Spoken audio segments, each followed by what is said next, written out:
کہتے ہیں عید کی مبارکبادی دی جاتی کہ آج ہمارے پاس عید تھی، کل تمہارے پاس عید ہے۔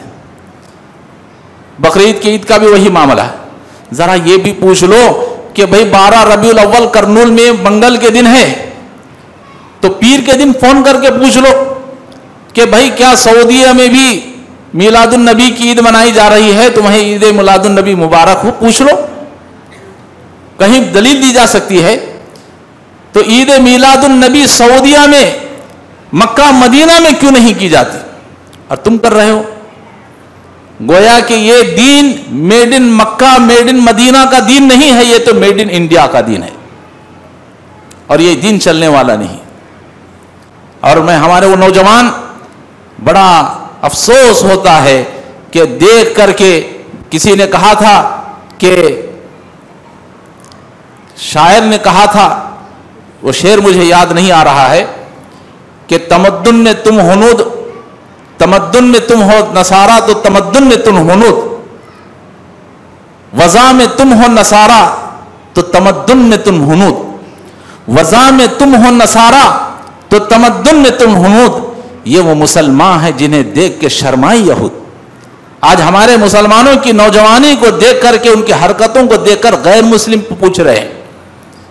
لوگ جو ہے میلاد النبی کے دن بائک لے کر کے نکل رہے ہیں، 100 روپے کا پیٹرول ڈلایا جاتا ہے، بس گھما رہے ہیں سائلنسر نکال کر۔ بھئی یہ کہاں کی کس دین نے آپ کو اجازت دی ہے؟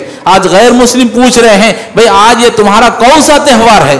تمہارے تو مسلمانوں کے رمضان اور بقرعید 2 ہی عیدیں ہیں، یہ تیسری عید کب سے تمہارے پاس آ گئی؟ یہ سائلنسر نکال کر پورے گاؤں میں گھوم رہے ہیں، کتنے لوگوں کو آپ تکلیف پہنچا رہے ہیں، یہ کہاں سے ہے؟ تو کہتے ہیں نوجوان نہیں بھئی غیر مسلم بھی کر رہے ہیں نا، ہنومان جینتی کر رہے ہیں، ہم کیوں پیچھے رہیں؟ تو یہ ہنومان جینتی کو دیکھ کر میلاد النبی جینتی کر رہے ہیں، نعوذ باللہ من ذالک۔ کس نے اجازت دی آپ کو؟ وہ لوگ بائک نکال کر رہے ہیں، تو یہ ہمارے نوجوان بھی کہہ رہے ہیں ہم کیوں پیچھے رہیں، ہم بھی بائک نکالیں گے، ہم بھی اپنا سائلنسر نکالیں گے۔ کتنی بڑے شرم کی بات ہے۔ اسی لیے شاعر نے کہا وضع میں تم ہو نصارہ تو تمدن میں تم ہنود، ارے یہ وہ مسلمان ہیں جنہیں دیکھ کے شرمائے یہود۔ آج یہ مسلمانی کو دیکھ کر یہود اور نصارہ شرما رہے ہیں۔ میں ہمارے نوجوانوں سے گزارش کرتا ہوں اللہ کے لیے، ایسی بائک کی ریلیوں میں جا کر اور دیکھیں کہ کیا فرق ہے ہمارے ان کے درمیان میں۔ وہ لوگ ہنومان جینتی کے لیے ریلی نکالتے ہیں، بڑے بڑے ڈی جے نکالے جاتے ہیں، اور بڑے بڑے پٹاخے چھوڑے جاتے ہیں، بڑے بڑے مائک لگائے جاتے ہیں۔ آج کا مسلمان کیا کر رہا ہے؟ میلاد النبی کے دن وہ بھی تو وہی کر رہا ہے، بڑے بڑے ڈی جے نکالے جا رہے ہیں، بڑی بڑی ریلیاں نکالی جا رہی ہیں، اور بڑے بڑے نعرے لگائے جا رہے ہیں۔ کیا فرق ہے تمہارے اور اس میں؟